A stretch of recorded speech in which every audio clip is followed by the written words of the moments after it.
Fala galera, mais um Semi-Talks para vocês e hoje mais um assunto de suma importância e de altamente relevância, que é a dependência química.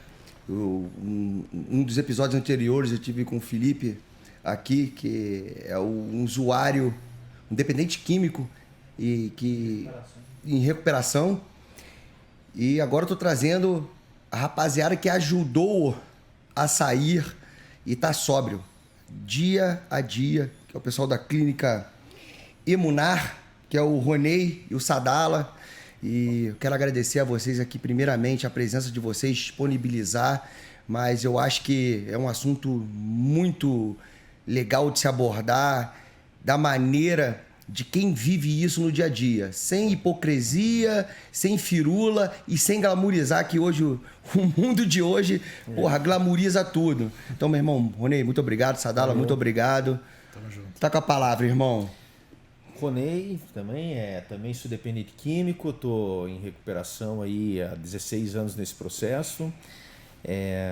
E a gente veio aí com o intuito de contar um pouco nossa experiência, um pouco do outro lado, né? A gente também teve a vivência do uso, né? Assim como o Felipe, histórias, algumas coisas parecidas, enfim. Mas o buraco foi o mesmo, né? E de como, né, eu e o Sadala aí dentro do processo de recuperação, a gente teve esse sonho, essa ideia de abrir um local e acreditar que é curioso assim, porque a gente ficou no mesmo lugar. Na verdade, não ficamos no mesmo lugar. Eu fui internado 3 vezes, né? Uhum. E nesse período, o Sadala foi internado uma vez. Nós usamos droga junto, enfim, a gente, né, fez algumas bagunças junto aí. E só que ele, quando saiu, eu saí e recaí, tive recaída, outra recaída. Ele, quando saiu, ele estava bem. No começo, eu não acreditava. Eu não estava tendo muito contato, mas eu falei, ele deu um jeitinho de camuflar, de voltar ao uso mais daquela maneira como era no começo. E depois eu realmente fui percebendo que ele estava bem, né? Pelo que eu havia contado. Na verdade, não aparecia nenhum problema, então o que significa que o cara estava bem? Vocês não estão falando mal, é porque ou ele está se escondendo direito. E daí fui para esta clínica onde ele ficou. E lá teve algumas coisas de diferente por onde eu havia passado antes. Então veio uma ideia de a gente... Boas ou ruins? Olha, boas e ruins.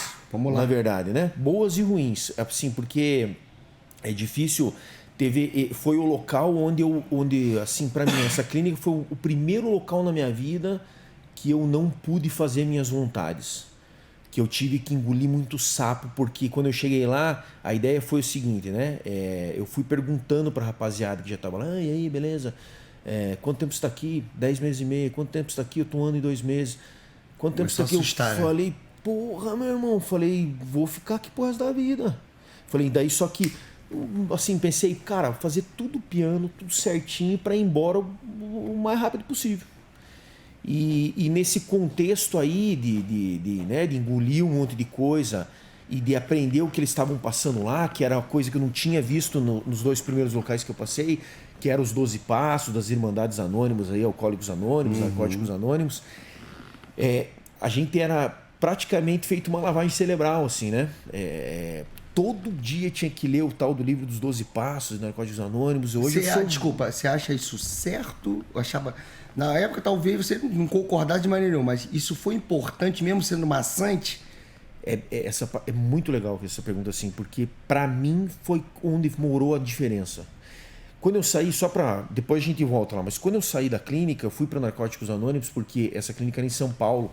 E como eu voltei para Curitiba, não tinha o tal do Hospital Dia. Se eu tivesse ficado em São Paulo, que o Hospital Dia, depois que você acaba o internamento, você dá uma continuidade, meio período, volta para casa, enfim. E como eu não tinha, eu fui direto para Narcóticos Anônimos e encontrei o Sadala, que já estava 1 ano e pouco na rua, bem, e daí até me levou. E eu me sentia mais preparado com conteúdo do que quem já estava nesse Narcóticos Anônimos há 1 ano e meio, 2, que não veio do internamento, porque eu era obrigado a ler. Não tem como você praticar algo sem que você saiba o que é. Certeza. Então eu tive que estudar mesmo sem praticar, porque, quer dizer, você pratica lá dentro porque alguns conceitos é um programa de vida. É um programa espiritual não religioso. Dá para você aprofundar mais, só para a gente tentar entender o que seria isso? É um mantra, no caso, você, meu irmão, não fazer isso? Não, é assim, é um programa que foi escrito por pessoas igual a nós. Como assim? Coisas que deram certo para eles, quer dizer, coisas que deram errado e o que vem dando certo no mundo inteiro. Então, assim, você começa a ler e é a tua história.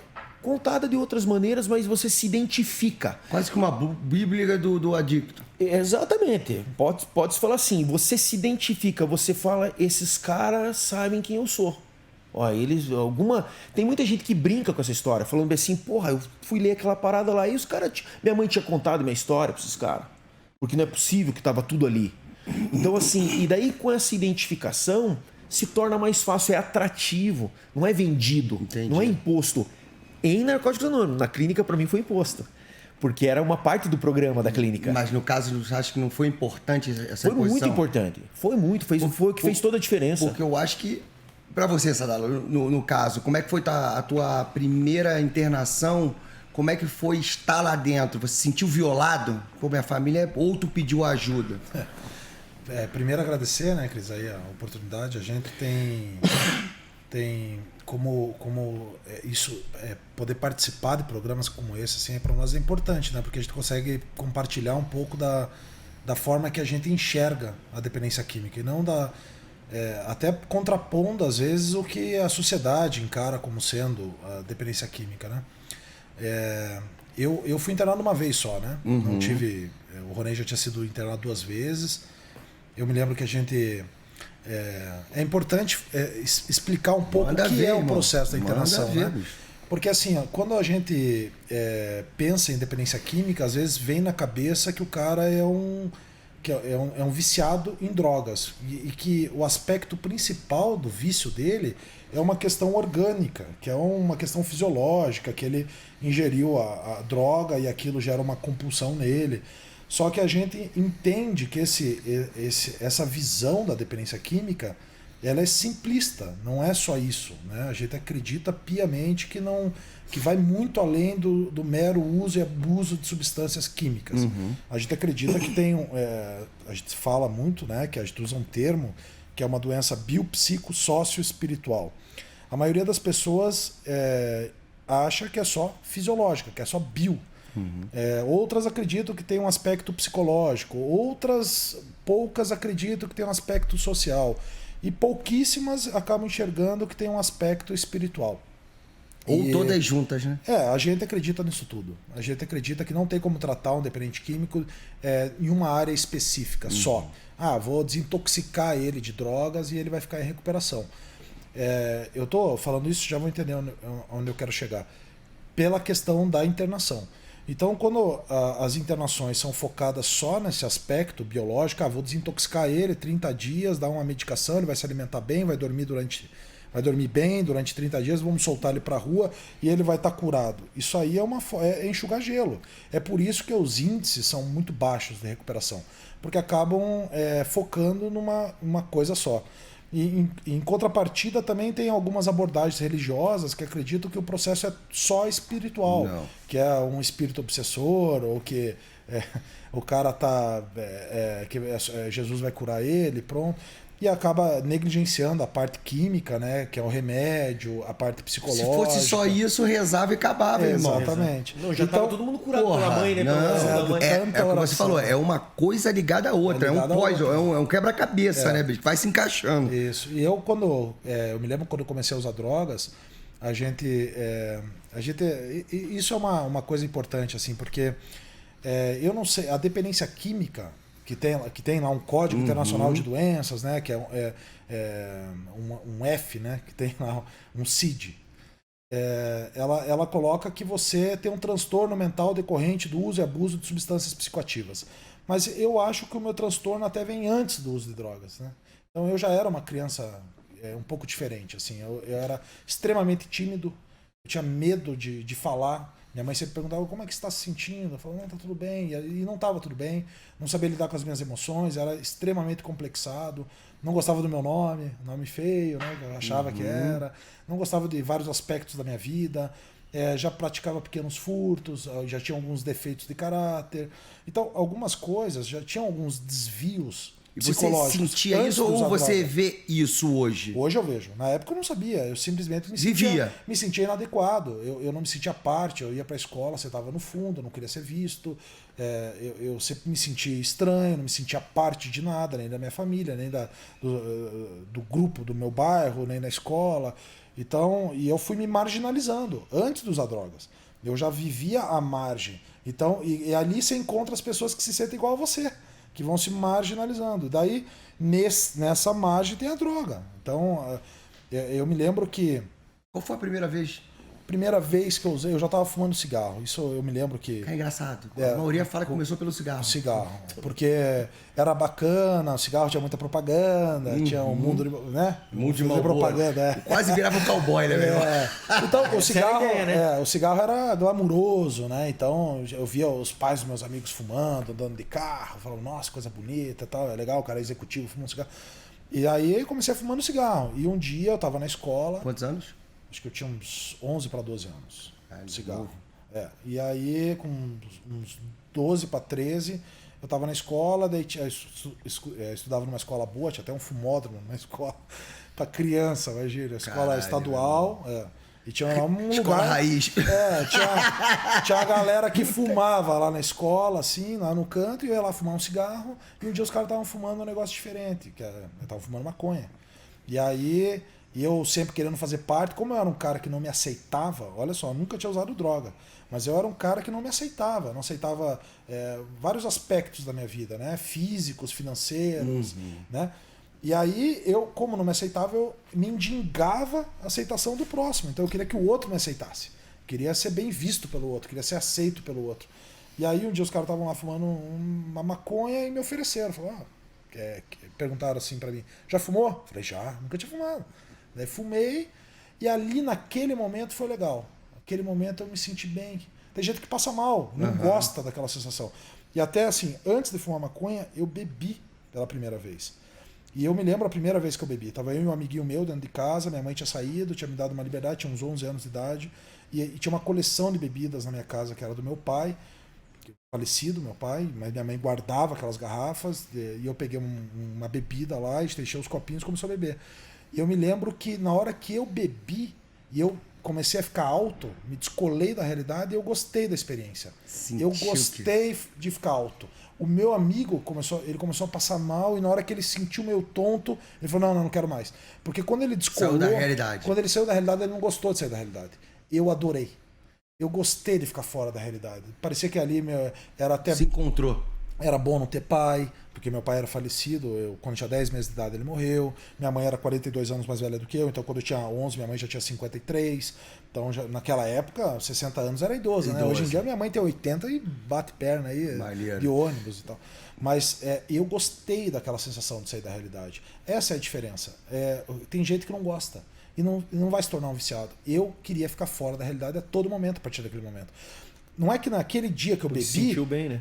Não é que naquele dia que eu bebi eu comecei a tremer no dia seguinte. Não foi isso que aconteceu. Mas o meu engate com a droga foi emocional. Então ali eu era um piá tímido, eu comecei a contar piada, comecei a dar risada, virou cool. Aumentei o som, falei, eu curti aquela experiência. Eu tomei coragem. E a percepção da tua mãe? Não, minha mãe nem se ligou naquele dia. Daí na escola fumei com os piadas, aí parecia que ali encontrei minha turma. Falei, nossa, essa galera aqui... Mesma pira aqui, legal, uma mesma pira. E tinha uma cumplicidade no grupo, né? O adicto, assim, ele é um cara meio sozinho, né? Então ele precisa de grupo. Por isso que o Ronei até citou, assim, as Irmandades Anônimas, né? Por que funcionam tão bem no mundo inteiro há muitos anos, né? Desde a década de 30, funciona em mais de 200 países, o AA, o NA. Ninguém dá valor para essas Irmandades. Mas elas são... é o método que mais funciona no mundo. É o que eles fazem. E é em grupo. Não tem um psicólogo lá, um médico. Só um adicto partilhando com outro adicto experiências que dão certo. E o grupo. Então, quando eu fumei pela primeira vez, eu me senti parte daquele grupo. E aí foi um engate. Um engate social, psicológico, físico, espiritual. E aí Tive bons momentos com drogas, isso é importante falar, a gente estava falando sobre isso antes, Muito, né? Bons momentos, quando eu ia pra festa, quando eu ia pra uma balada, quando eu tomava lá com 13 anos de idade, tomava um porretinho, ia lá chamar a menina pra dançar. Então, tinha uns momentos legais, dava risada pra caramba, curtia. Só que uma hora o boleto chega, né? Você começa a pagar o preço. Como é que foi pra vocês a primeira vez que você falou assim, fudeu? Você conseguiu enxergar antes de ser internado, ou da família, ou de um amigo falar, você fala assim, ó, eu tô viciado. Eu na verdade, foi bacana, porque essa história até... a gente... Um dia, eu já tinha percebido que assim, o limite pra mim foram duas coisas. Eu saía de segunda a segunda-feira, não conseguia ficar sozinho. Bacana, chegou um ponto assim que eu não conseguia ficar em casa. Eu precisava estar envolvido, não podia escutar minha voz, não podia ficar comigo. Caramba. Não dava conta. Então eu saía. E eu trabalhava com evento. Então, eu entrava em todas as casas noturnas de graça, sossegado. E daí eu tava numa noite e eu comecei a perceber que as minhas amigas chegavam e falavam assim, minha amiga ali quer te conhecer. E daí começou a vir na minha cabeça, pô, essa minha depois vai morar lá em Colombo, essa filha da puta, desculpa, vou ter que levar ela lá e... Quer saber o que, cara? Vou ali pra favela, pro meu pico ali, vou fumar uma droga, senão depois eu vou gastar uma grana que essa mina não vai acabar rolando nada. Então eu comecei a trocar mulher por droga. Cara. Né? Daí um ponto outro que culminou, um dia eu liguei pra uns amigos que faziam uso da droga pesada, que eu já tava usando, isso mais pro fim, né? Bem lá no...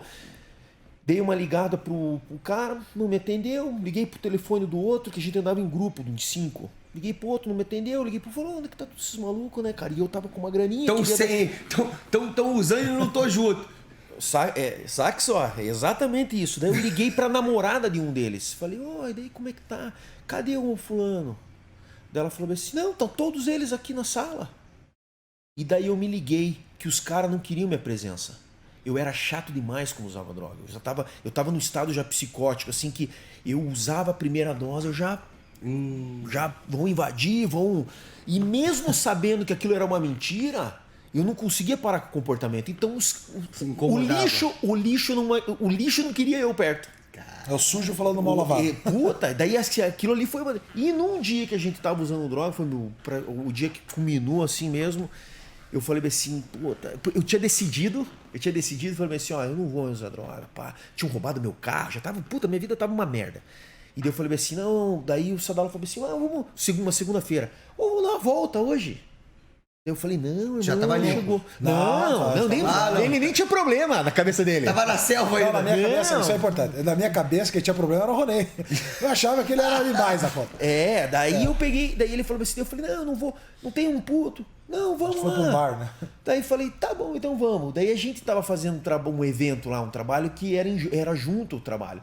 Pô, vamos ver se caiu lá o cachê do trampo. Pô, passamos no banco, caiu. Falei, nossa, mano. Pô, tava tudo triste, agora clareou. Falei assim, não, vamos então, mas daí, já que a gente vai, então vamos só passar ali pra pegar uma, e daí a gente vai e faz um cabralzinho e não sei do quê.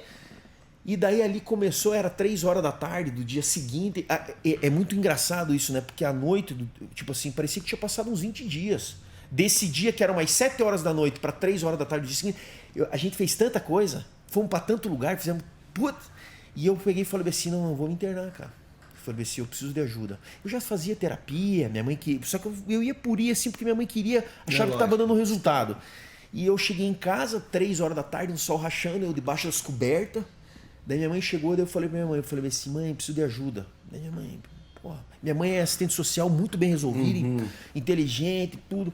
E dela falou assim, como assim, filho? Eu falei assim, mãe, eu preciso de ajuda, tô usando muita droga. Dela, mas... E eu sempre falava pra minha mãe que eu tava numa cachoeira, que eu tava na casa de uma menina. Se eu tivesse pego todos os meninos que eu falava pra minha mãe, eu tinha comido Curitiba inteira.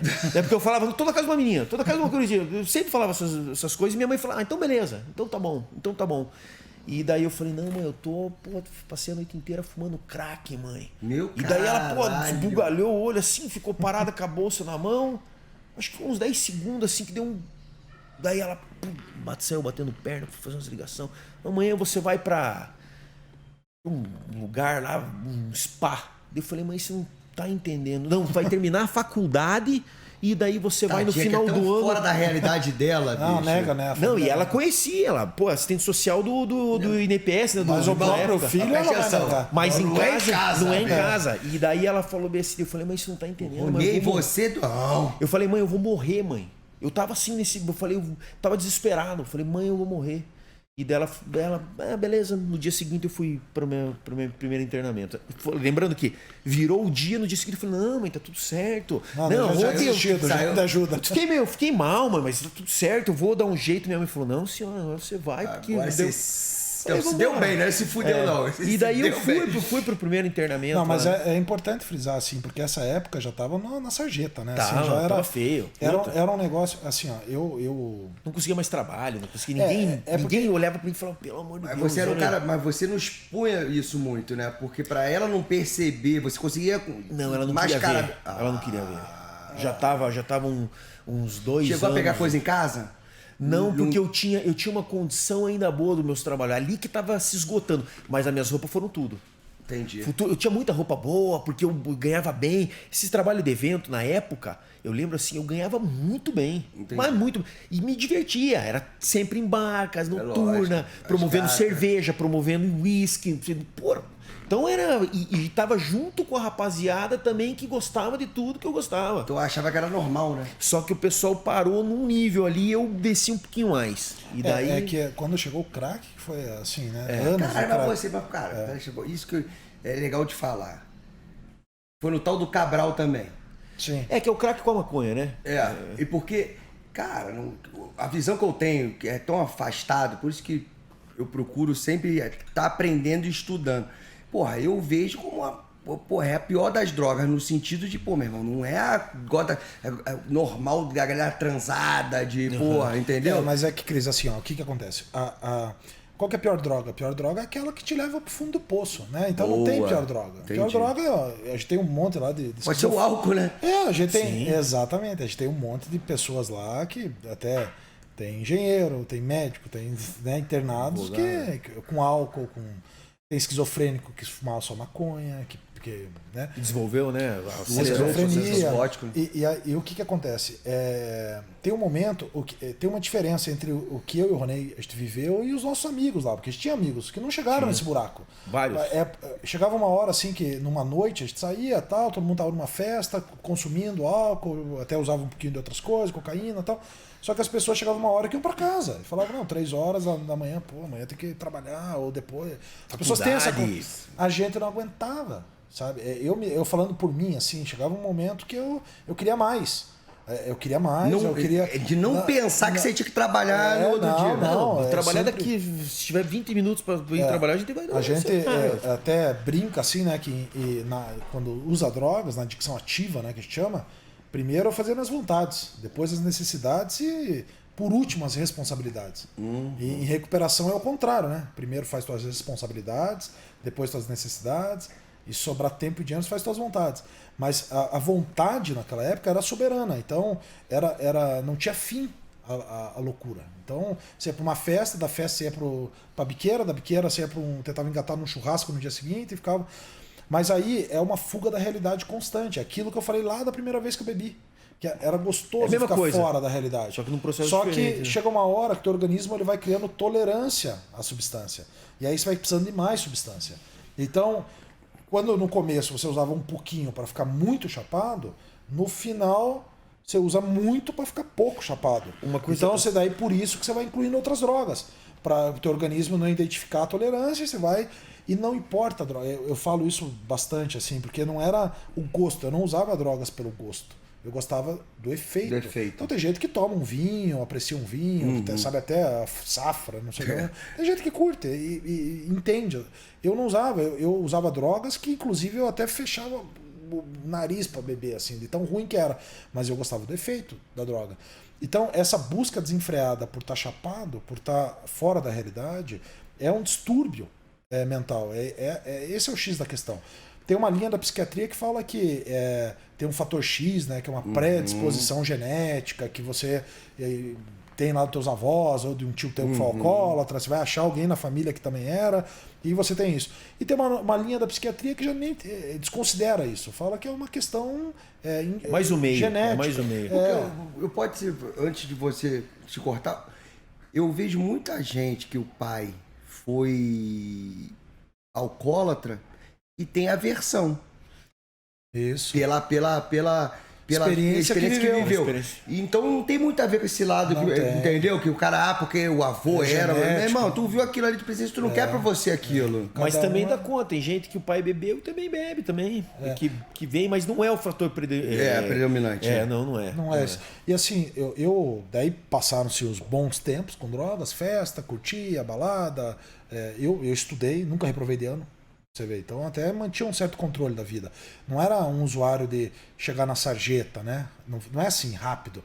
É porque... É progressivo, né? É progressivo. O processo é progressivo. Você vai cada vez consumindo mais. Daí, o que acontece? O principal da história é a inabilidade de lidar com as emoções. Então, daí começa a perder coisas na vida. Então, eu me lembro que perdi uma namorada, e aí veio uma frustração, e eu não sabia lidar com a frustração. O que eu fazia? Eu anestesiava. É isso que o cara acaba fazendo. Então ele vai anestesiando, aí quanto mais droga eu enfiava, mais frustração eu tinha, porque acabava cometendo... Efeito dominó, né? Efeito dominó. E é um ciclo que não acaba. E daí eu lembro que eu perdi a namorada, eu tranquei a faculdade, eu bati meu carro, daí comecei a usar as peças do meu carro, comecei a gastar, entrar no cheque especial, daí perdi o emprego, levei uma justa causa na empresa, eu fui preso 3 vezes, e aí o processo começa... E cada vez que a vida te dá uma porrada, em vez de eu levantar, eu ia mais pro fundo. Mas faltou para você, Sandala, um apoio, de repente, familiar, um apoio de alguém. Não tô querendo culpar, mas uma questão de algum bicho. Eu falei, meu irmão, tu tá fudido. Como, porra, meu irmão? Eu sou amigo não é pra dizer só coisa boa, não. Eu falei, meu irmão, tá na merda, para com essa porra, tu vai se fuder. Mas eu escutei bastante. Eu também, Cris, mas assim, a questão... Foda-se, o cara tá falando merda. Não adianta. Não adianta. Não é falado. Esse processo é um processo interno. E aí que entra a questão da intervenção. Que você falou assim, quando que eu percebi que... Eu não percebi. Eu só fui vendo que minha vida foi indo. De repente eu tava morando dentro de uma biqueira lá, o Ronei até foi me buscar. A gente tem várias histórias, né? Ele tentava ficar limpo, daí me levava pra tentar buscar a recuperação. Pelo menos aí, a gente ficava nessa. Mas o cego tentando ajudar o outro, não dava certo. Chegou uma hora que a bicha não dá essa porra, vambora. Uma vez ele tava internado, essa vez que acho que se internou, acho que foi a primeira. Sei lá. Fugiu da clínica, daí me ligou, daí eu fui pegar ele, levei pra biqueira pra usar droga, depois levei ele. Depois levou pra clínica. Levei pra clínica de novo, falei, você precisa se internar, Rony. Eu achava que ele era. Não sei se eu posso rir, brother, mas é foda. Hoje faz parte. Daí falava, eu no carro levando ele pra clínica lá, eu com as minhas drogas, ele. E ele falava, o Ronei tá louco. Eu achava que era ele o problema. Era daí, eu. Daí uma vez queriam me matar na biqueira lá também, o cara tinha. Queria me matar. Ligou pro Ronei e falou, você não buscar o Sandala aqui, vou matar ele. Daí foi lá me buscar. E eu já sabia, conhecer de nome, o caralho, já assim, tá local. Sim. Eu não vou nem ficar citando o Festival da Desgraça, né? Porque é tudo igual, mas a quantidade de loucura que aconteceram nesse tempo. Mas é o final da história. E aí, a intervenção, né? A questão da internação. Eu não queria. Pra você ver, mesmo já tinha perdido tudo. Eu era um cara que com 19 anos... Para 20, eu tinha um carro, tinha uma namorada, fazia uma faculdade, trabalhava numa multinacional, tinha bastante coisa, com 20 anos. Mesmo perdendo tudo isso, daí perdi tudo isso, perguntava para mim se está precisando de ajuda. Eu falava, não, meu chefe que foi maluco, me deu a justa causa, ele tá louco, a minha namorada é paranoica, a minha mãe... Eu já tinha essa noção. Mas no caso, a mulher quando largou, foi por causa do que? Tu largava ela para usar droga? Sim, ou traí ela... O cara, o que acontece? É uma coisa que a gente estava conversando também antes aqui do programa, né? É porque acho que o dependente químico é um sem vergonha, mas não é isso. O cara é doente. Então, e para sustentar o uso, ele acaba desenvolvendo, ele acaba potencializando se for para sustentar o uso, tá tudo certo. Ele faz qualquer coisa. Vale tudo. Então ele mente, ele manipula, ele chantagia, ele é intolerante. São ele excelentes manipuladores, né? Cara. Então, para sustentar... Tem que consumir o que você quer, né? É porque nesse mundo de uso de drogas... É um mundo difícil de viver. Porque é todo mundo passando a perna em todo mundo, todo mundo é egoísta. Vamos dizer que tá, na linha verdade, o pior do ser humano está exposto. Está exposto ali. Eu costumo falar que as piores pessoas do mundo que eu conheci na vida são adictos, na ativa. E as pessoas mais fantásticas do mundo que eu conheço são adictos em recuperação. Porque são os dois extremos. O adicto nativa, eu já vi mulher tentando deixar o filho na biqueira empenhorado para usar droga. Meu Deus. E a gente já vi adicto que agrediu a mãe. E volte mesmo, se eu abrir o jornal hoje... Dentro disso que você falou, vocês dois podem dar o depoimento de vocês. Como vocês falaram, chegaram a morar na biqueira. Não, ou ficar ali dentro. Ficar morar que eu digo, ali mais mas dias, isso que eu quero entender é o seguinte, brother. O que passa na minha cabeça falando é que vocês estavam sentados na porra, o cara vendendo na mesinha ali, vão dar um exemplo, e vocês vendo vidas passando ali e você usando, pai, e vendo a galera chegar. Como você viu esse cara. Assim. Pô, deve ter visto cada porra bizarra. Exatamente assim. Exatamente. E assim, ó. E aquilo é o melhor lugar do mundo naquele momento, né? Sim, um lugar sujo. Um lugar próximo da droga, né? A droga tá ali. Não, mas rapaz, eu vou falar um negócio, até a gente comenta sobre isso de vez em quando, assim.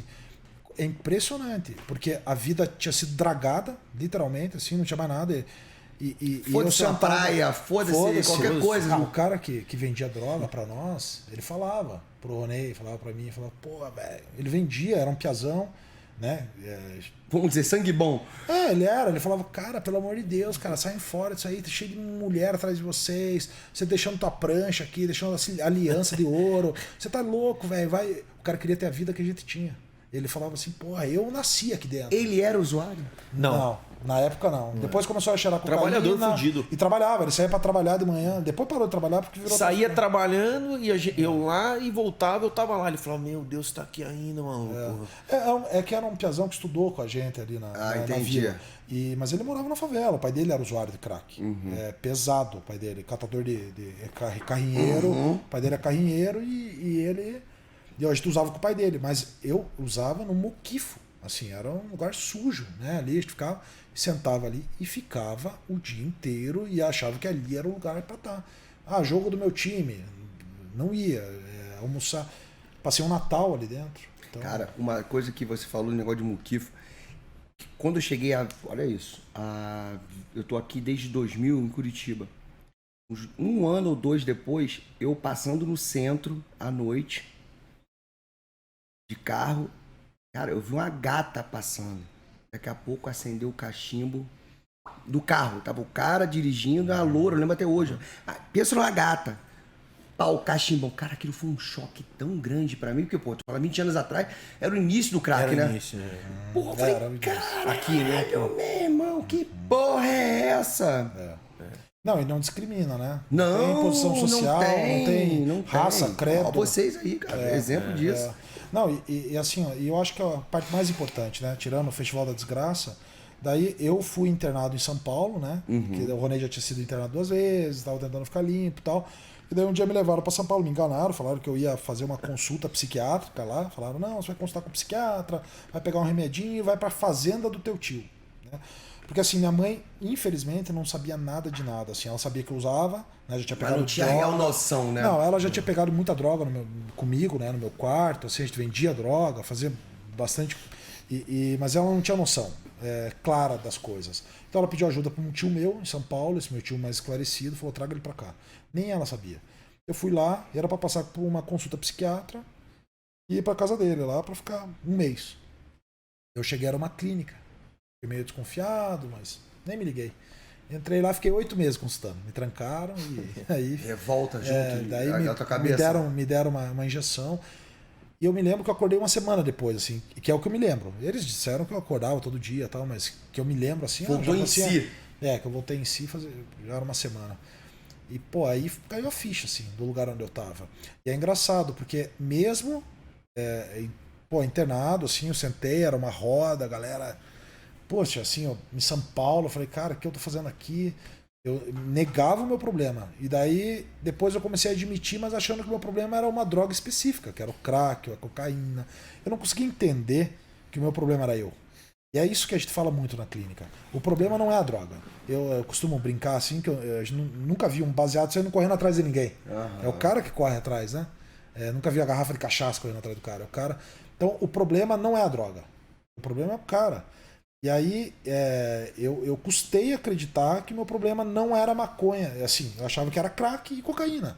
Porque com maconha e álcool, eu nunca tinha reprovado de ano, tinha namorada, fazia faculdade. Momentos felizes. Momentos felizes, curtindo, praia. Meu sonho era o passo a mais que você deu, vamos dizer assim, na tua cabeça. Exatamente, na minha cabeça. E daí lá, foi impostamente, eu descobri que o problema era eu. Que eu não sabia lidar com as minhas emoções. Porque com 13 anos de idade, quando eu sentia uma frustração, eu nunca lidei com a frustração. Eu anestesiava com droga. Eu não sabia lidar com nenhuma emoção, nem com raiva, medo, ansiedade, segurança. Você acha, olhando com a experiência que vocês dois hoje, graças a Deus terem a clínica ajudando outras pessoas, o mundo de hoje vai ter muito mais drogado, né? Muito mais dependente, né? Pela questão da frustração, do mimimi. Vamos politizar não, mas a questão de que você não pode repreender as pessoas com a internet, a porra do Instagram, que tu vê a mulher com o corpo perfeito, o cara com o carrão perfeito, e todo mundo tem problema, mas ninguém mostra problema. Pra algum lugar isso aí vai, né? Ah. Pra algum lugar vai. As pessoas, o índice de suicídio aumentou muito. Tudo! Sim. Daí vem a pandemia, não tem como fugir pra algum muita lugar. recaída na pandemia, rapaziada. Bastante, teve, Bastante. né? Eu acho que, assim, pergunta pra nós, né? Sempre pergunta assim, tem sazonalidade depois do carnaval? Não tem. A Dicta é impressionante, ele não... A Dicta ele usa que, no carnaval, pra no clínica, novo, se você perguntar de sazonalidade, pra clínica, tem períodos que vai mais pessoas. Por quê? Mas daí você percebe assim, que não é em si o fato do dependente estar usando mais. Lógico, no carnaval parece que tá liberado, né? Você tem um alvará. Tu pode fazer exatamente. Você tem um alvará. Mas em contrapartida, assim, tem o Natal, essas coisas, que daí a família, socialmente assim, se daí, você não vai fazer nada pelo teu filho, irmão? Tu não tá vendo o que tá acontecendo? Natal, as famílias se reúnem, se encontram, e daí tá fica na hora mais emotivas, né? Daí tá na hora de dar uma disfarçada, de colocar o indivíduo. Então, assim, tem uns períodos que aparecem mais. Mas não é porque o cara tá usando mais aquele período. O cara quer usar o ano inteiro, quer usar tudo. Mas isso aí que você estava falando, Cris, infelizmente as pessoas estão com mais dificuldade de ter saúde mental, né? Então. Cada vez mais depressão, cada vez mais... Menos toque com o próximo. Também tem uma indústria, né, farmacêutica em cima da bipolaridade, da depressão, de vários temas aí de saúde mental que antes não existia, né? Assim, eu acho que existe um avanço que é conseguir diagnosticar, mas também eu acho que existe alguns excessos em algumas coisas, mas a dependência química é exatamente isso, assim, é falta de saúde mental, na verdade, o que o cara busca na droga é uma coisa só, é o que todo mundo busca, é ser feliz.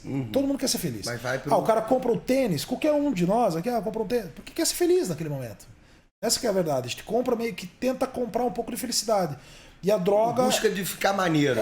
Ficar maneiro, mas no final das contas, ficar maneiro é ser feliz. É lógico. Porque você quer, se sente bem. O que é sentir bem? Fico alegre. Quando eu vai comer uma coisa bacana no final de semana com a tua namorada. Por quê? Porque você quer ser feliz. O problema é que a droga, tipo, quando você come, a gente estava falando isso agora há pouco, né? Quando você come alguma coisa, gera uma quantidade de dopamina. Tá tudo relacionado a isso, né? Ao sistema de recompensa. Você trabalha porque você quer a grana, que a grana vai te proporcionar felicidade, momentos felizes e tal, que é dopamina. Só que a droga, ela te gera muita dopamina imediatamente. E ela muda o teu humor assim, ó. Você, se acontecer alguma coisa na tua vida, Deus me livre, né? Bate na madeira, bate o carro. Você vai digerir isso aí, você não usa. Você vai digerir, vai demorar um mês. O cara bate o carro, fica mal pra caralho, fica com raiva e tal, fica triste. Vai no boteco, toma 2 garrafas, tá dando risada, passando a mão na bunda do amigo. Esquece da parada.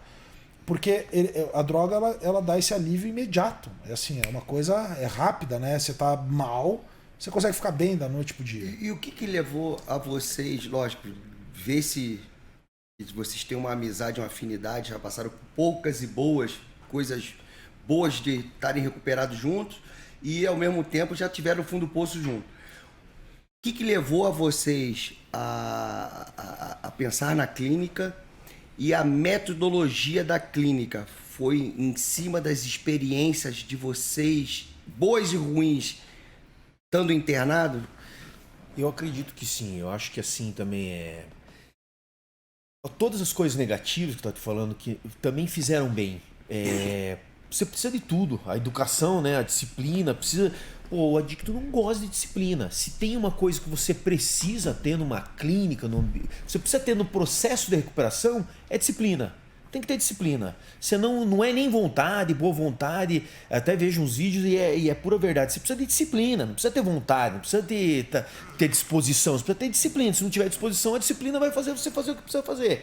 Então, assim, para você entrar em recuperação, para você entrar nesse processo, precisa de uma série de atributos. É isso que a gente quer passar na clínica. Que eu falo assim, que eu estava falando para você. O processo não é muito esquisito, não é cheio de 9 horas. É simples. Só que tem que ter muita disciplina e tem que levar à risca. Aceitação. Também é o principal, né? Principal. O primeiro passo é aceitação. E como admissão, aceitação. Quando você aceitar que está doente. Que o problema é ela. Você vê que uma coisa bacana você falou. Se não tiver aceitação, se eu não aceito, se eu não admito que eu sou doente, então por que eu preciso fazer essas coisas que estão me falando para fazer? Se eu acho que é você que tem problema, então assim, ó, não pode frequentar ambientes. Vamos dizer um troço bem básico, bem clichêzão. Não pode ir nos mesmos ambientes que você ia. Tá, o Cristiano não pode porque ele tem uma dificuldade, mas eu não sou doente assim que nem o Cristiano. Então eu posso frequentar. Então a gente costuma falar uma coisa assim, pô, quando você vai no mecânico, porra, o cara é um perito, vamos dizer assim, não é qualquer mecânico, vamos dizer, porque a gente tem as previsões. Mas assim, você vai no mecânico, você tem que fazer isso, trocar o óleo tanto tempo, isso aqui eu tenho as coisas preventivas. Mas acho que eu vou fazer diferente. Você não faz isso.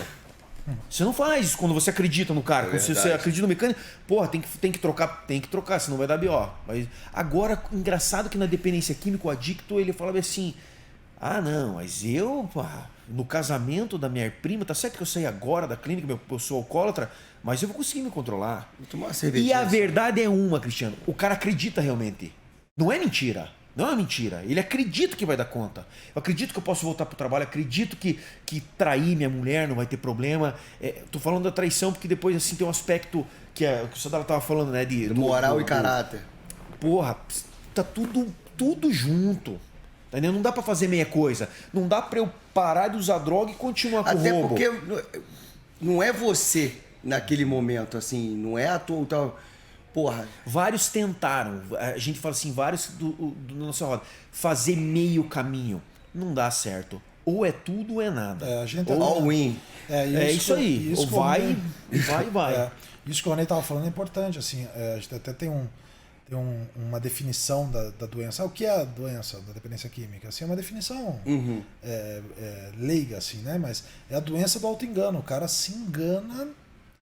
Ele acredita que vai dar certo, que ele vai fazer dessa maneira, que ele só vai usar mais uma vez e não vai recair de novo. Então a sociedade fala assim: o cara é um sem vergonha. Vagabundo, Ele tem essa visão mesmo. E não é.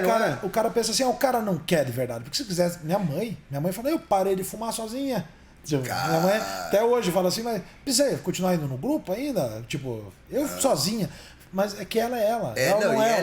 Exatamente. E, cara, me diga uma coisa, por exemplo. Chega um cara, bicho, que tá no limbo, parceiro. O cara não aceita nem fudendo que é doente. Chegou na clínica, como é que é o approach pra ele? Diferente do cara que não aceitando, mas respeita ainda os pais, pau.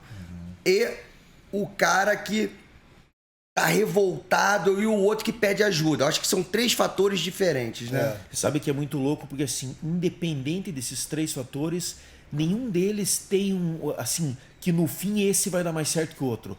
Tem o Zica lá que chega, que não quer nada, que fala que não vai ficar, que não vai fazer, que não sei do que, e às vezes é o cara que tá bem até hoje, que passa por um processo de internamento e fica... É o cara que nem eu, que falou que quis ir, que pediu ajuda, mas tinha um monte de crença, porque eu era o cara mais inteligente desse mundo, não tinha ninguém mais inteligente, assim, tudo bem que os caras... E era a minha crença, eu falava assim, mas esses caras não tem nem a... 5ª série, comecei, cara, fiz uma comparação em geral, eu falei, estudei em tal lugar, puta, assim, sabe, me achava, eu falei assim, tudo bem, isso e tal, tava fumando uma coisa dentro da comunidade terapêutica, quando eu fiquei, achando, não, esse não é meu problema, então assim, vai pro tombo, e então tem vários aspectos, tem o cara que chega criando caso, mas daqui a pouco passa um tempo, nós temos um caso lá, agora me veio na cabeça ele. Cara, esse cara já tinha ido preso, levou vários tiros da polícia, quase morreu. Ele, assim, são 3 pessoas que passaram, né? Da mesma família lá na clínica. Esse cara era o mais zica, cara. É assim, era, sabe aquele cara traficante? Passou só uma vez, irmão. Ele chegou lá, ele prestou atenção, não foi porque quis, foi tratamento involuntário. Os cara, o Cristianão chegou lá para buscar ele e levou ele para clínica e falou: irmão, você vai. Tá você 3 anos limpo. Tá 3 anos limpo, comemorando esses dias. E ele falou assim: cara, a hora que eu comecei a me tocar lá, e essa é a sacada. Pô, esse cara aí, esse tal de Ronê, esse Sadala, o Zé Luiz, um monte de cara que tá lá, esses caras tão limpos. Vou colar nesses malucos aí. Alguma coisa eles estão fazendo. Daí escutava uma historinha aí. Esses caras também foram cabulosos. Fizeram as mesmas merda que eu aí. Fizeram umas parecidas, umas maiores, umas menores. Mas os caras tá dando certo. Então, daí que é a jogada. O que faz? O cara chega e pergunta: porra, se eu quiser aprender jiu-jitsu, eu vou querer ensinar pra você, Cristiano. Vou chegar e falar: não, mas eu posso passar a mão por aqui, Cristiano? Escuta, malandro. O que você fala? Pô, presta atenção no troço aqui primeiro que você vai fazer bem feito. Mas eu acho que todo mundo, cara, independente, qualquer cara, ele sabe no fundo, no íntimo dele, mesmo ele perdido, não acreditando, ele quer estar fora dali. Ele não quer a dor. Ninguém quer a dor. O cara, quando busca ajuda, quando eu busquei ajuda, eu não queria ficar abstinente, eu não queria virar um crente. Eu não queria. Eu tô falando crente porque hoje eu sou, né? Mas assim, eu não queria, eu não quero ser o certinho, porque eu nunca gostei do certinho. Sempre olhei o outro lado, os skatistas, os surfistas, os caras que faziam uns troços diferentes. Não queria jogar bola. Pra mim, jogar bola era muito normal. Os heróis. Meus heróis eram diferentes. Então, assim, e daí eu falei assim: o que eu queria quando eu busquei ajuda? Eu falei assim: eu não aguento mais sentir essa dor. Não aguento mais, cara. Sabe? Pensei. A busca, né? Putz, você falou assim, cara, e daí chega aquele momento de preencher aquele vaziozão, de usar. Porra, não aguento mais, mas vou usar. E daí você tá usando, não faz mais. Não preenche nem naqueles 10 segundos da bola, na hora que você dá um pum ali. Já fala, porra, cara, problema, olha como é que quem que eu era e hoje quem eu sou. E daí você falava assim, daí o que faz? Né? Como é que eu faço pra sair desse troço aí? Esse momento, cara, o momento que o cara se toca, e todos, eu acho que até o cara que tá na negação, no fundo ele tem uns episódios ali que ele sabe que tá foda. Tá não foda. Quer admitir, Não né? quer admitir porque é dolorido. Se olhar pra tua vida, imagine a vida que você tem hoje. Imagine a tua vida. Daí você começa a usar droga, por um acaso, não sei do que, daí aqui você não tem mais nada. Você perdeu a mulher, perdeu os filhos, perdeu tudo. A empresa, perdeu tudo. O projeto. E daí você chega, você perdeu o teu projeto, perdeu tudo. Daí você chega e se olha, daqui a 2 anos isso acontece. Daí você olha pra tudo isso e fala, não tem como você falar assim, tá tudo bem. Não, tá... Tem que viver o luto, Você fala, meu Deus do céu, o que aconteceu, cara? E dentro disso que foi uma pergunta interessante pra vocês. E dentro do que você falou que acordou uma semana depois, teve um acordar e olhar pra trás depois do estar limpo, que você perdeu em tempo? Porque às vezes tá muito louco na noite, a noite passa em 2 horas. Sim. 1 hora. Quando viu, acabou em 1 hora, a porra que durou, que na verdade foram 9. E em questão, esse lapso de tempo acontece em tanto tempo de usando. Hoje você, por exemplo, onde eu quero chegar, de repente não estou me expressando bem. Um ano passa mais rápido, por exemplo. Né? Você tá com, usou 10 anos. Você lembra desses 10 anos ou só lembra de um momento? Porque, Não, o cara fica adormecido. Né? Fica, né? Fica. Vai passando a vida e o cara nem percebe. Você vê, não é raro encontrar adicto de 50 anos que se veste como... ou quer viver a vida de adolescente ainda, assim. O cara para no tempo. Não que não possa, não é? Você pode ser cool, não importa quanto tempo assim, né? Mas é assim, só que até no falar, sei lá, é um monte de coisa assim que o cara que se comporta como... Pô, hoje você é cool, mas você tem suas responsabilidades. Você é pai também. Você, além de ser um monte de coisa, você trabalha, você é isso, aquele outro. Você não é só um piazão. Você não vai viver as experiências que você tinha quando tinha 16 anos. Você tem o bom senso, né? Com 16 anos você tem outras experiências, né? Você não tem responsabilidade e tal. E o cara com 50 anos, com filhos, não tendo responsabilidade. Mas eu acho que... Você recebe esses caras. Você recebe cara de 50 anos que nunca trabalhou. Que nunca teve esse problema. Não, mas eu trabalho, eu tenho empresa, mas não é uma realidade. É isso que ele acha. A família a família que tem. Mas assim, ó, o que é importante falar, Cris, até foi na tua pergunta lá sobre a recuperação, né? Quando o cara chega e o cara não aceita e não admite o problema que tem. A gente chama em algum momento o cara tem um despertar espiritual. Assim, ó, e despertar no sentido literal da palavra, assim, de acordar, né? De despertar. Assim. Então, em algum momento, a gente... Todo programa ele é voltado em fazer o cara ter esse despertar, em acordar. Aguçar isso, né? O cara acordar, o cara abrir o olho. Então, ele chegou na clínica, quanto tempo? Ele tem que, a primeira coisa que tem que fazer é desintoxicar. Desintoxicar. Mas assim, ó, o que eu até sempre falo isso, né? O cara usa drogas em busca de prazer ou fuga da realidade e para pela consequência. Então, o que acontece? Tem gente que não para. Mas por quê? Porque não teve consequência? Não, porque não enxerga a consequência. Boa. Então, não é que não exista consequência. O cara simplesmente não enxerga. Ou ele minimiza. Ele chegar na clínica, ele já é uma consequência. Então, às vezes a gente fala, esse é teu fundo de poço. Não, eu tenho carro, tenho minhas coisas, meus filhos, paguei estudo, todo mundo. Você fala, mas você está internado no lugar, não é para se proteger, é que a sociedade tem que estar protegida dos teus... Nessa hora o cara bota... Daí ele... O que acontece? Para negar a realidade dele, ele usa umas ferramentas, né? Então ele minimiza, ele fala, não, mas foi só um pouquinho, ele projeta. Então você fala assim, olha o teu problema, então fala, não, mas olha o dele, olha lá, olha minha mãe, olha não sei o quê. Ele racionaliza, ele generaliza, mas todo mundo faz. Então o cara, ele tenta negar a realidade dele. Daí você fala, cara, mas você tá internado. Ele fala, mas minha mãe que é louca. Minha mãe que tinha que estar aqui. E o cara, tipo, tava tampando todos as tomadas, porque com papel higiênico, porque tem câmera, lâmpada, porque a ciática... Paranoia. O cara chega nesse nível, mas acredita que o problema ainda é outro. Então, o programa de recuperação, ele envolve, que nem a gente estava falando no início lá, ele tem que ser bio, psico, sócio espiritual. E envolve o cara que está na negação, assim, a gente recebe muitas pessoas que não querem tratamento a princípio. Né? Então envolve muito conscientização. Então você vai mostrando a realidade, carta da família, reunião com a família, faz um mini confronto, uma cariação familiar, onde o cara fica quieto, escuta o que a família está falando, para o cara ir enxergando, e a gente vai conversando, ele vai escutando a história de outros, isso é muito importante. Escutando a história dele através dos outros, que admitem. Porque uma coisa é você falar para um adicto, apontar um dedo e falar, você tem que. Aí ferrou, o cara já não faz. Então outra coisa é você falar de você e o cara se identificar. Eu estou fazendo. Eu fiz isso, eu pisei na bola com a minha mulher, o cara, eu também. Então, não daquela coisa de você falar assim, você pisou na bola. Não. Sem apontar o dedo. A gente usa muitos pares, assim, tem muito adicto trabalhando na Imunar. Né? A gente tem 16 monitores, mais os técnicos, psicólogos, até médico. A gente tem uma coisa assim de querer falar no amor. Uma rapaziada experiente. No amor, assim, eu tô 17 anos em recuperação. No amor e na mesma língua, né? A gente tem, assim, um monte de funcionário, assim, que tá mais de 10 anos em recuperação. E acontece, Sadalo, de, por exemplo... Eu já vi em filme também o oposto. Da família descobrir que o maluco tá no baseadinho no começo, já acha que é viciado interna. Chegou isso aí? Já. E você vê que, porra... Cuidado, tem como falar um fato assim, mais ou menos?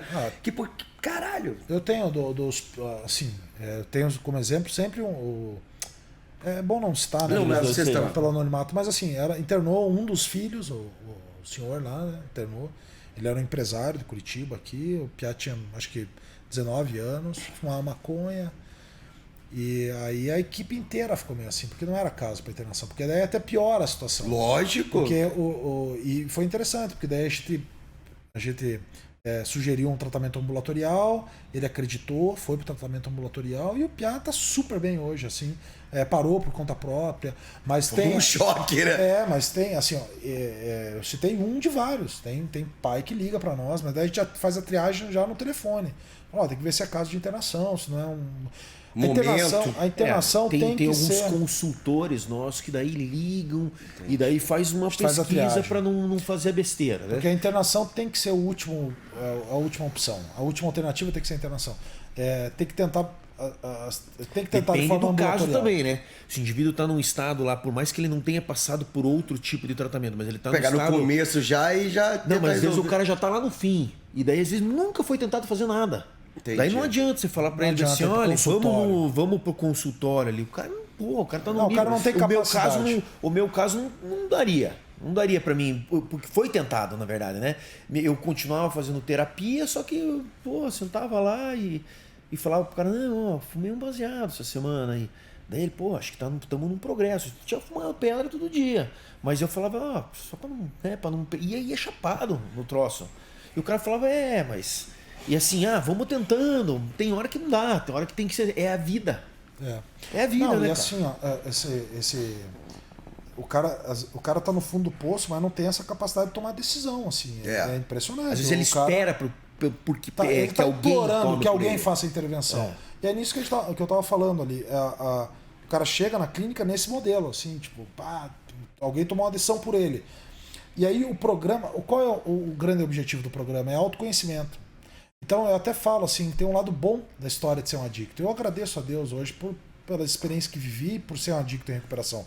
Porque a gente acredita que a recuperação funciona através de princípios espirituais. Que é a prática. Para nós tem uma grande diferença entre estar limpo e estar em recuperação. É uma grande diferença. Para nós, o cara que está limpo, só limpo, não significa que ele está em recuperação. Porque o cara que está limpo, mas está traindo a mulher, para nós não está em recuperação. O cara que está limpo e está manipulando, chantageando, roubando, não está em recuperação. Então, o cara que está limpo, mas está procrastinando, está sendo preguiçoso, está imediatista, compulsivo por outras coisas, não está em recuperação. E a probabilidade de voltar ao uso sem estar fazendo o processo de ajuda é muito alta. Então, o cara que fica em Você está a berlinda, né? O cara que fica limpo... Os comportamentos são todos iguais do uso, só falta o uso. O cara que fica limpo a longo prazo é o cara que entra em recuperação. O cara muda a vida dele. O cara começa a ter disciplina, responsabilidade, mente aberta, o cara começa a ter boa vontade para fazer as coisas, começa a se prontificar, ter paciência, tolerância. E o cara que não faz isso é o famoso bêbado seco, né? O cara para de beber, mas continua sendo ranzinza.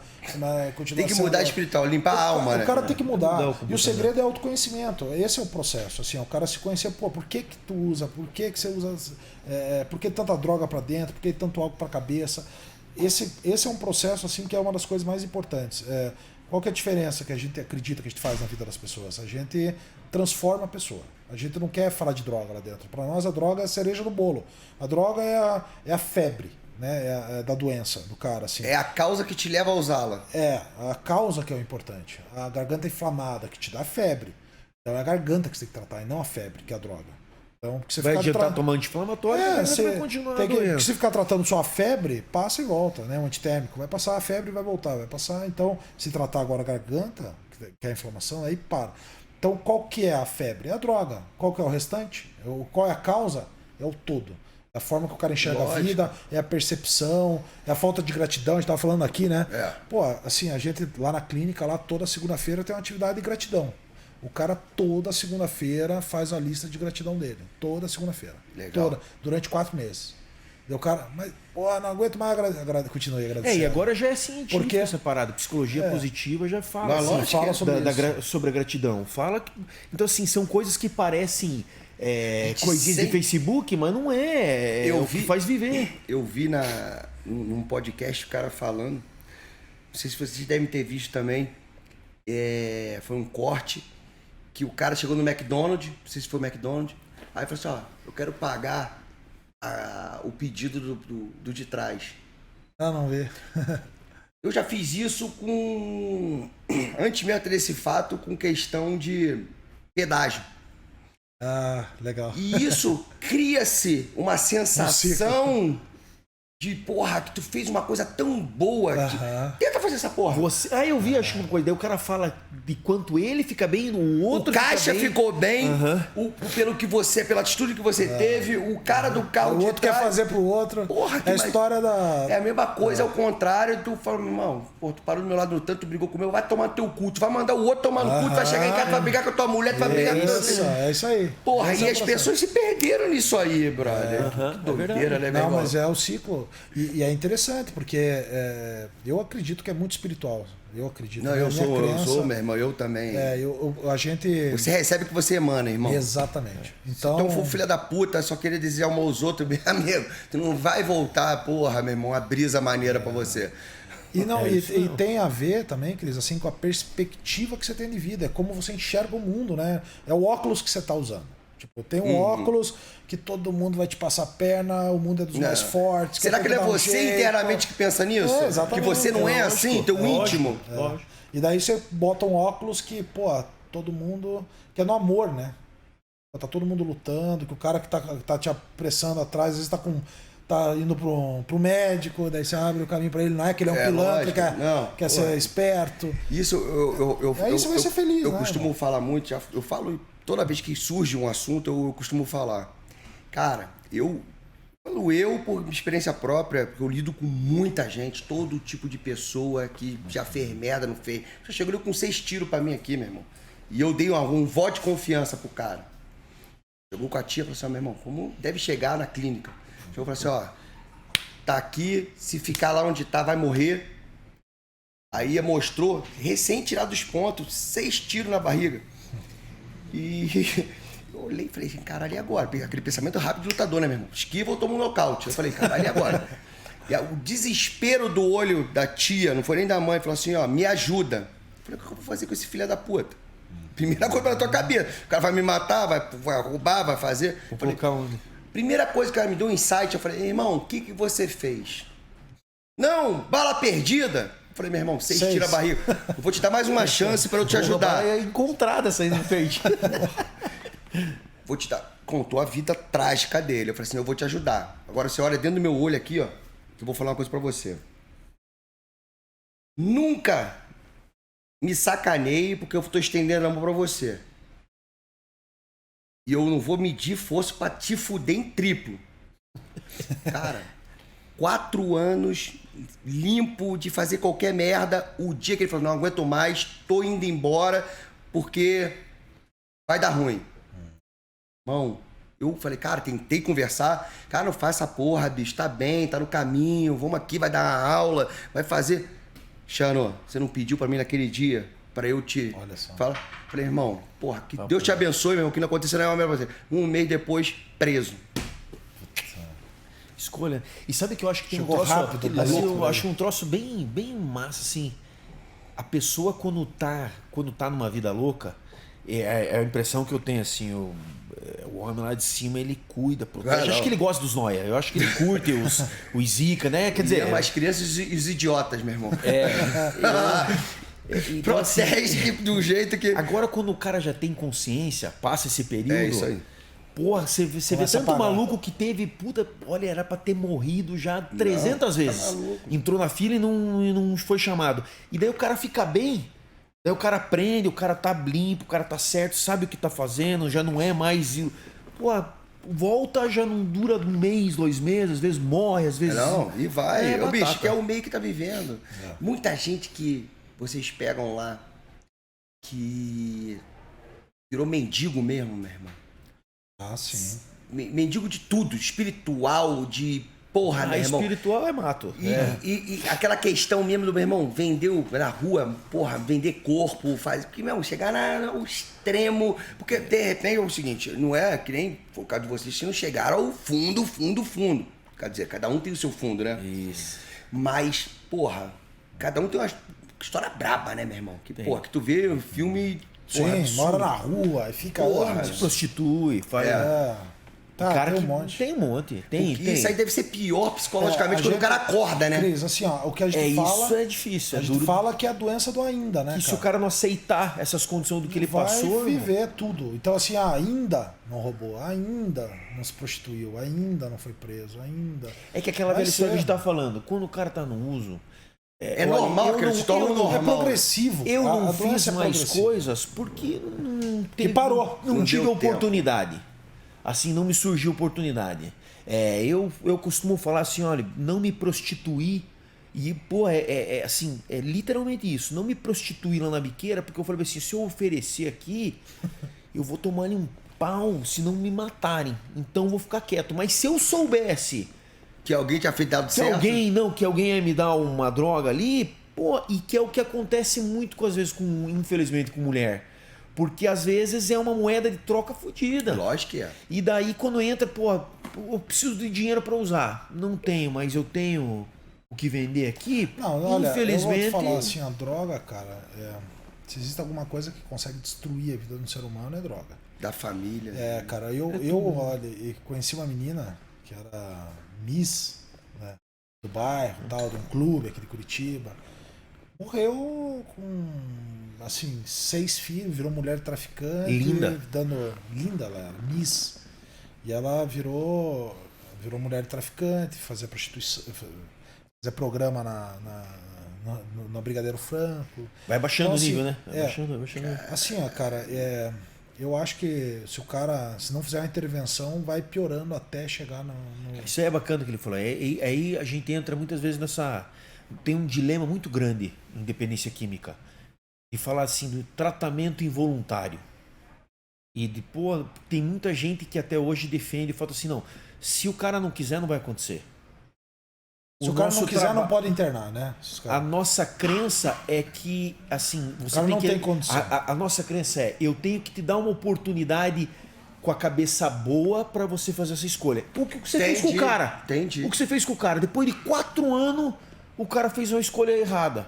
Mas ele não tava com a cabeça do vinhado. Não, ele tava bem. Foi consciente. Fez uma merda numa escolha, mas foi consciente. Eu acho que o mínimo que se pode dar pro ser humano é uma chance. Dele escolher. Como é que ele vai saber, estando no fundo do poço ali, sem opção de escolha? Não. Mesmo o cara acreditando, não, eu não quero. Mas sabe que ele pode falar uma coisa? Você é um filho da puta que fala uma porra dessa, que nunca passou, não teve ninguém perto que passou. Aí é fácil falar. Não, pô, vai tomar no cu, rapaz. Não, mas é bem assim mesmo. Leva, tem que levar na clínica, Paulo. Vem cá fazer uma incursãozinha comigo aqui, vem cá. Isso não é Hollywood não, filho da puta. Aqui, ó. Olha como é que tá aqui, ó, brother. O cara, meu irmão, deve, porra, muitos deve ficar num jeito de chegar lá amarrado. Porra, não aceitação. Então, bicho, Deus me livre, irmão. Se você tem um pouquinho de, porra, de amor próprio e porra, solidariedade com o próximo, você vai se sensibilizar com a situação dessa. Sim. E vai ficar, porra, apontando o dedo. Bicho, é que você tem um idiota. A real é essa. Não, mas é triste, assim, porque existe uma campanha, né? Condenam o nosso trabalho nesse sentido de... Tem muita gente que vê... eu, se não fosse voluntário, não tinha parado nunca. Quando não tá no teu, você não vê, né? É mais fácil. É fácil você falar de um monte de coisa que você não entende, que você não passou, que você não... É fácil.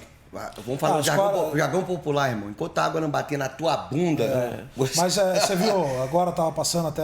Tá um programa domingo aí, estavam falando da Britney Spears lá, que tá, do pai e tal. O cara cansou de internar ela, né? Tinha eu não acompanho a história. Mas ela ficou interditada daí pelo pai, né? Porque... É que aí já entra o seguinte, aí já entra nessa parada, um pensamento dúbio no seguinte: será que esse filho da puta não quer o dinheiro? Você tá entendendo? Aí mesmo é foda, bicho. Conflito de interesse. Merda, meu irmão. Mas, pô, cara, o que é o conselho que vocês dois aí, duas pessoas, porra, meu irmão, com alto índice hoje de espiritualidade no sentido de luz, meu irmão, de ajudar, tirar a rapaziada, que era muito mais fácil vocês, porra, hoje lavar as mãos e, meu irmão, tentar sumir desse mundo. É uma maneira também de vocês lembrarem e não voltar? Ah, sim, sem sombra de dúvida. Pô, é muito louco. O processo de recuperação, por quanto tempo Cristiano, que a gente já vem falando? Pro resto da vida. Um dia de cada vez. Eu tenho momentos, depende como está essa espiritualidade, que falo, porra, hoje eu gostaria de... Como seria bom tomar uma lembradinha. Não seria bom tomar um skin hoje? Pô, e eu acredito até que eu dou conta, porque olha como eu tô hoje. Tem essa ilusão, dar uma risadinha assim e falar assim, mas é melhor não tentar. Porque eu sei que não vai dar certo, né? Boa. Eu sei que não vai dar certo. Mas então, assim, difícil. eu acho que o que... É aquilo que a gente tá falando. Assim, como é que faz, irmão? Pra ir pra uma festa, pra ir pra um casamento... O autoconhecimento que a gente estava falando, é o que eu falo lá pros meninos que estão internados. Eu falo assim, olha, se eu posso escutar rap, de repente para você vai fazer mal. E vice-versa. Não significa... Tem uma cartilha que eu acho que serve para todo mundo no início. Para todo mundo. Ah, não vai em tal lugar, não vai onde tem bebida, não ande com dinheiro. Tem uma de coisinhas assim que serve para todo mundo no começo. No imediatismo, né? Para o cara não estar com o dinheiro na mão e dá tempo de pensar. Mas o que é nesse começo? Nesse começo porque você não se conhece. Entendi. Depois você vai se conhecendo, eu vou dizer dessa minha vontade. Pô, eu fumo charuto. Eu gosto de fumar charuto. Pô, isso é recente. Eu tava com o meu amigo lá, fui 2, 3 vezes na charutaria. E esses dias eu fiquei olhando assim, falei, pô, os velhos aí, os velhos bacanas, fumando um charutinho, tomando um esquinho. Uhum. E daí eu percebi, eu já me toco, falei assim, cara, que porra é essa de se sentir? Puxando, mas o que é isso? De se sentir pena, Eu falei assim, pô, eu não tenho que estar aqui agora nesse momento, ficar com vontade. Eu falei assim, pô, eu posso ir no cinema, posso estar com a minha mulher, posso estar com meus filhos, posso fazer tanta coisa que não é ficar pensando em tomar uma dose disso. É mesquinho na minha atual condição também. Então, quando eu me conheço, eu falei assim, deu minha hora, tô saindo fora. Daí meu amigo falou, vamos amanhã. Eu falei, não, amanhã eu não vou. Precisa virar rotina, irmão. Amanhã eu não vou. Porque pra ele vai... E ele é um amigo que é dependente químico. Pra ele não vi nada. Ele falou assim, cara, mas desde um livro não me passa nada isso aí na cabeça. Eu falei, pra mim também não passa. Mas tem um dia ou outro que vem. E quando vem esse dia que eu tenho que estar ligado. E falou assim, porra, bacana. Eu sei que ele pode ir, mas hoje não tá meu dia. Hoje eu vou no grupo lá, DNA. Hoje eu vou na igreja, hoje eu vou ficar em casa. Energizar. Exatamente. Vou por alguma coisa tá acontecendo aí, tô muito bem.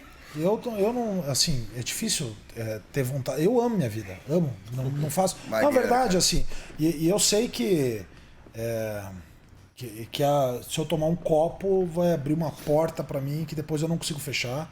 Eu sei, eu sou compulsivo. Se eu tomar um copo, eu vou me permitir fazer uma coisa que tava guardadinho, que era impossível fazer. Deixa que eu não posso. Quieto, né, irmão?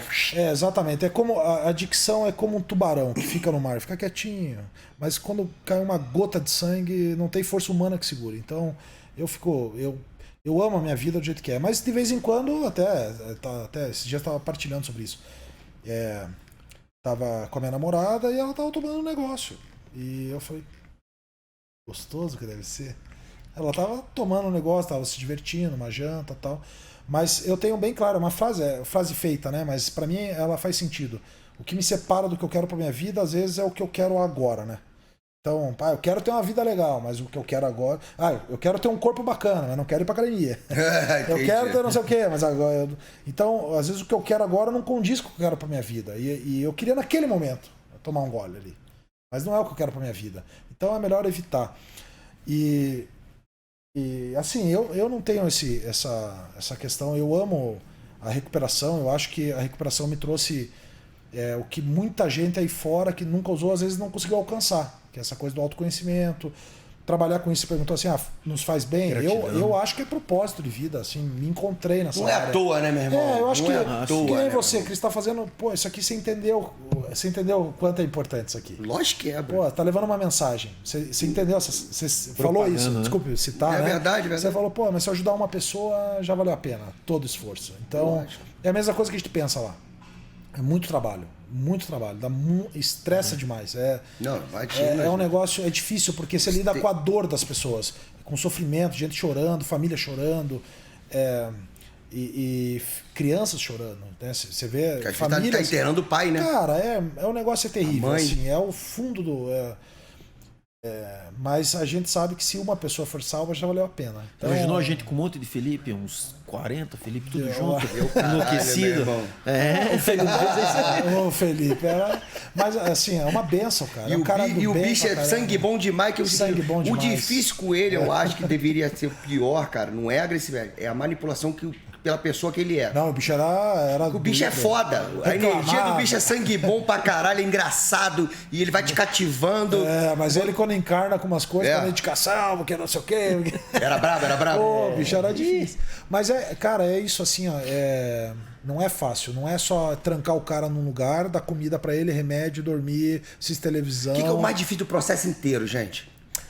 Do processo inteiro. Não, vamos tirar a aceitação. Eu tô falando do processo físico. É a desintoxicação, é o estar preso, é estar longe da família, é a descoberta que tu tá na merda. Cara, eu acho que é o orgulho do cara, assim. O cara achar aquilo que a gente tava falando, assim, você dá aula de artes marciais. Quem sou eu para contestar alguma coisa? E eu acho que o adicto, ele tem um orgulho muito grande, assim. Ter que quebrar esse orgulho, né? Quando quebra esse orgulho. Entra no senso comum, né? Porque assim, o cara tá limpo, ele acha que ele vai conseguir. Ele acha que vai... É o orgulho. Tem certeza. Tem certeza que vai conseguir sozinho, que ele não precisa de ajuda. Se eu, por exemplo, for na clínica agora e conversar com todos eles, assim, não vamos falar os caras que já aceitaram, a galera do começo, todos vão falar a mesma coisa pra mim? Meu irmão, o nego tá maluco, eu tô bem pra caralho, o nego tá viajando, eu só uso de vez em quando. Não é nisso, mas eles falam. 90%. Não, eles falam assim, ó, o cara até admite, fala, não, eu entendi agora já, depois de alguns meses internado. Não, eu falo do bicho de um mês. Não, o cara de um mês recém sai da desintoxicação. Vai dar uma minimizada no problema dele.